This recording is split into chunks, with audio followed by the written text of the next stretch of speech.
Hello friends, आप सभी का स्वागत है हमारे यूट्यूब चैनल द गाइडलाइन पे। दोस्तों, इस वीडियो के माध्यम से हम लोग प्रकाश के परावर्तन का दूसरा पार्ट पढ़ेंगे। हमने आपको पिछले वीडियो में प्रकाश के बारे में कुछ परिचय कराया था और सारी परिचय जो बची थी उसको हम इसमें लेकर के आए हैं। चलिए आपको हम एक एक करके उसके बारे में बताते हैं। जैसा कि यहाँ लिखा गया है, प्रकाशीय माध्यम किसे कहते हैं।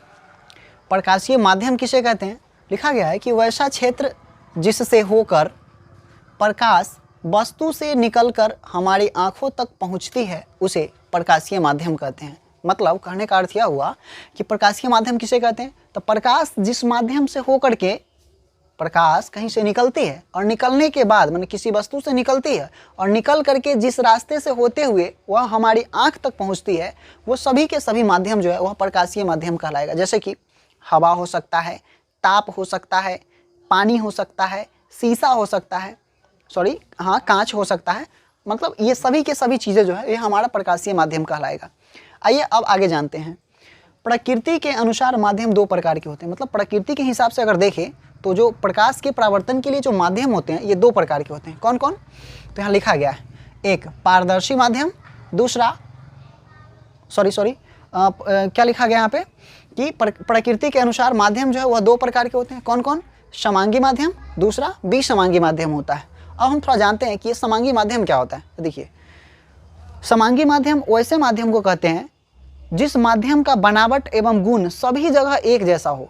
फिर से सुनिए, समांगी माध्यम वैसे माध्यम को कहते हैं जिसका बनावट एवं उसका गुण सभी जगह एक समान हो, उसे हम लोग समांगी माध्यम कहते हैं। जैसे कि आप कह सकते हैं ऑक्सीजन, ये हमारा हवा है और ये इसकी बनावट सभी जगह एक समान होती है, अतः ये हमारा कौन सा माध्यम कहलाएगा? हमारा समांगी माध्यम कहलाएगा। ठीक इसी प्रकार हम बात करेंगे दूसरे माध्यम की, विसमांगी माध्यम। विसमांगी माध्यम किसे कहते हैं? तो आइए, विसमांगी माध्यम ठीक इसका विपरीत हो जाएगा।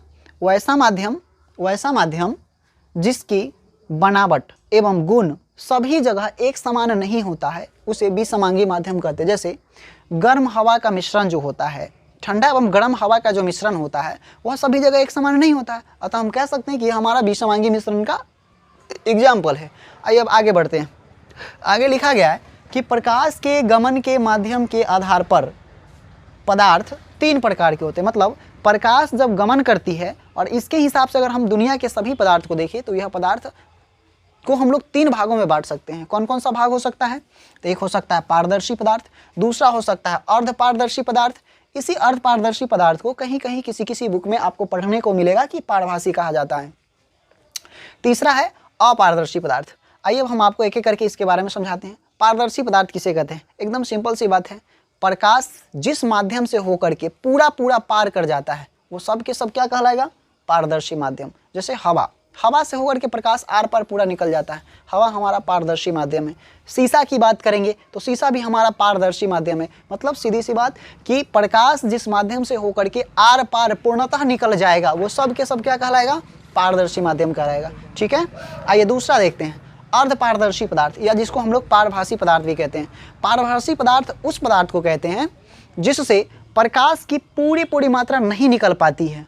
प्रकाश की पूरी मात्रा नहीं निकल पाती है और ना ही पूरा मात्रा रुक पाता है। मतलब कि अगर हम इधर से प्रकाश दें तो अगर कोई वस्तु अर्धपारदर्शी है तो क्या करेगा कि प्रकाश के कुछ हिस्सा को रोक लेगा और कुछ हिस्सा को पास कर देगा। तो ऐसे वस्तु को हम लोग क्या कहते हैं? अर्धपारदर्शी पदार्थ या फिर पारभासी पदार्थ कहते हैं। जैसे कि इसका एग्जाम्पल हो जाएगा घिसा हुआ कांच, दूसरा एग्जाम्पल हो जाएगा तेल लगा हुआ कागज। ये सब जो है ना अर्धपारदर्शी के उदाहरण हैं। आइए आगे देखते हैं।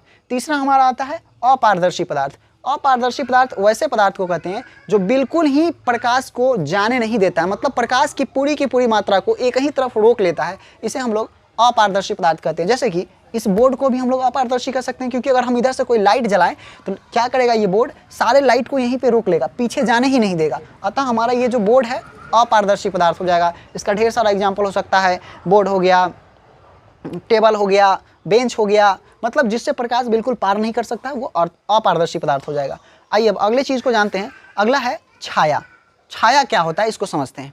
देखिए, छाया जो होता है, छाया मतलब किसी वस्तु को कहीं पे रखते हैं तो उसका कुछ फोटो बनता है पीछे, उसको हम लोग छाया कहते हैं। अब इसका परिभाषा किस प्रकार से दिया गया है तो सुनिए, मतलब ये छाया जो है ये बनता किस प्रकार से, इसके बारे में क्या बताया गया है कि यदि हम प्रकाश जिस रास्ते से गमन करती है उस रास्ते में अपारदर्शी पदार्थ रख दी जाती है तो प्रकाश उस अपारदर्शी पदार्थ को पार नहीं कर पाती, जिसके कारण उसके पीछे अंधेरा क्षेत्र बन जाता है, उसे ही छाया कहते हैं। मतलब कि मान लीजिए कि इधर से प्रकाश आ रही है, इधर से हम क्या करते हैं इस प्रकाश के रास्ते में, ये मान लीजिए हमारा हथेली अपारदर्शी पदार्थ है, इसको हम यहाँ रख दिए। अब यहाँ रख दिए तो इससे क्या होगा कि वो प्रकाश जो है इधर ही रुक गई और यह प्रकाश इस हाथ को पार करके इस तरफ नहीं आ पाया, जिसके कारण आप देख पा रहे हो कि हमारे फेस पे अभी कुछ अंधेरा सा बन गया है।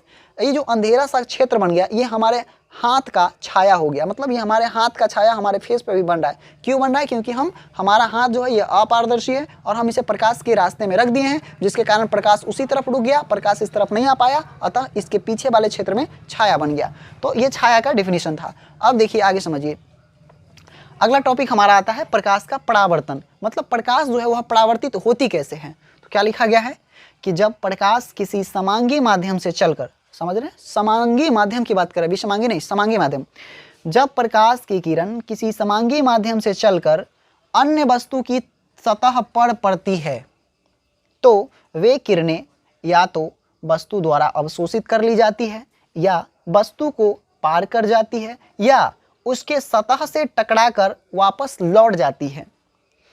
इस प्रकार प्रकाश की किरणों का पहले ही माध्यम में वापस लौट जाने की घटना को प्रकाश का परावर्तन कहते हैं। मतलब कि जब प्रकाश की किरण कहीं से आ रही है और समांगी माध्यम से होकर के आ रही है, जब वह होकर के आती है तो आने के बाद किसी दूसरे वस्तु की सतह पर पड़ता है, जैसे मान लीजिए कि बोर्ड पे पड़ा, बोर्ड पे पड़ेगा तो हो सकता है या तो वह प्रकाश इस वस्तु के द्वारा, इस बोर्ड के द्वारा प्रकाश अवशोषित कर लिया जाएगा, नहीं तो क्या करेगा वह प्रकाश को जो है पार हो जाने देगा, नहीं उस पार जाने देगा, या फिर यह इसे ट्रांसमिट कर देगा, वापस भेज देगा।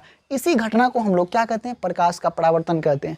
तो यहाँ तक आपका क्लियर हो गया होगा। अगर किन्हीं को इसमें दिक्कत है तो आप आराम से इस वीडियो को रोक करके और फिर से इसे रिवाइज करें एकदम सरल भाषा में। इससे आसान कोई भी आपको नहीं बता सकता है, हम इतने सरल तरीके से आपको बता रहे हैं। आप इसे याद करेंगे, इस तरीके से पढ़ेंगे तो आपको हम गारंटी के साथ कहते हैं कि आप बहुत लंबे समय तक इसे याद रख सकते हैं। और ये सभी चीज़ें आपके एग्जाम की दृष्टि से बहुत ही महत्व रखता है।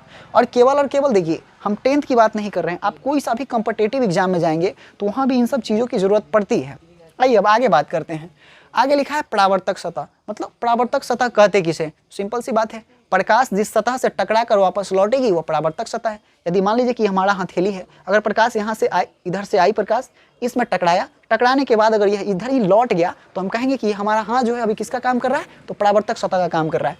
परिभाषा में भी वही लिखा गया है कि प्रकाश जिस सतह से टकराकर अपने ही माध्यम में वापस लौट जाता है उस सतह को परावर्तक सतह कहते हैं। अपने ही माध्यम कहने का मतलब कि प्रकाश जिधर से आई है उधर ही लौट गई। जैसे मान लीजिए कि हम यहाँ पे कोई परावर्तक सतह लगा देते हैं, इधर से प्रकाश आ रही है, इस पे प्रकाश पड़ेगी तो वह प्रकाश इधर चली जाएगी, ना कि पीछे जाएगी। पीछे तो गई नहीं, ये जिधर से आई उधर ही लौट गई, इसीलिए इसको कहा जाता है कि अपने ही माध्यम में लौट जाती है।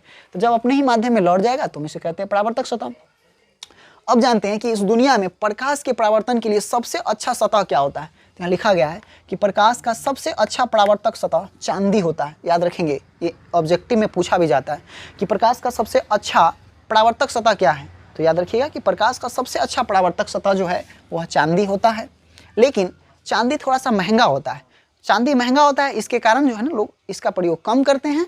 इसके जगह पे परावर्तन करवाने के लिए इसके जगह पे लोग साधारणतः परावर्तक सतह के रूप में समतल दर्पण का उपयोग कर लेते हैं। मतलब कि समतल जो दर्पण है, आईना जो होता है, उसका उपयोग कर लेते हैं। अब आइए क्या लिखा गया आगे, परावर्तक सतह के प्रकृति के अनुसार परावर्तन दो प्रकार के होते हैं। मतलब अगर हम परावर्तन की बात करें कि परावर्तन कितने तरीके से हो सकते हैं, तो परावर्तन दो तरीके से होते हैं। किसके आधार पे?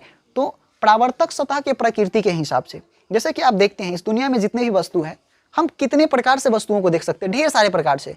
तो अगर हम वस्तु को देखते हैं तो कुछ वस्तुएं हमें एकदम चिकना मिलता है, सपाट, कुछ वस्तुएं रुखड़ा मिलता है, जिसको आम भाषा में खुरदरा या खड़खड़ बोलते हैं, इस टाइप का मिलता है। तो क्या लिखा है कि परावर्तक सतह के प्रकृति के अनुसार परावर्तन दो प्रकार के होते हैं। कौन कौन? तो पहला हमारा है नियमित परावर्तन, दूसरा है अनियमित परावर्तन।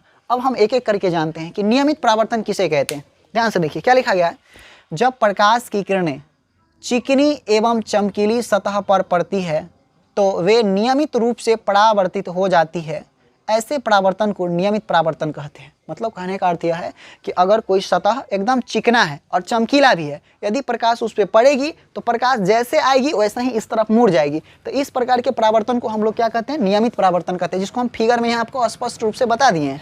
देखिए इधर से प्रकाश आ रही है, आने के बाद इस बिंदु पे पड़ती है, अब पड़ने के बाद ये इस तरफ की ओर मुड़ जाती है। तो इस प्रकार का जो परावर्तन होता है, इस परावर्तन को हम लोग नियमित परावर्तन कहते हैं। अंतिम है हमारा अनियमित परावर्तन।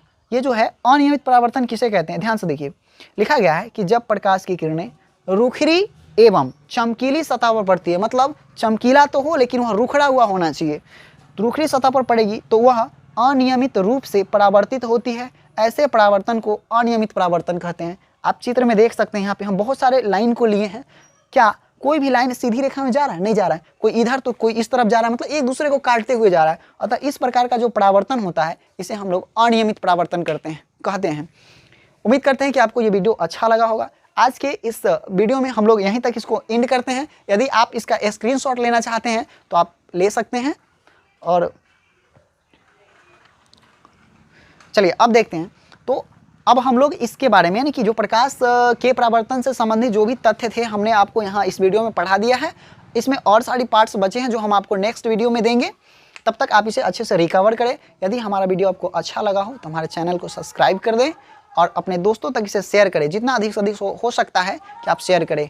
और अगर किसी प्रकार की आपको कोई प्रॉब्लम होता है इसमें समझने में, तो आप हमें कमेंट बॉक्स में कमेंट कर सकते हैं। हम जरूर आपके कमेंट का रिप्लाई देंगे। Thank you. जय हिंद।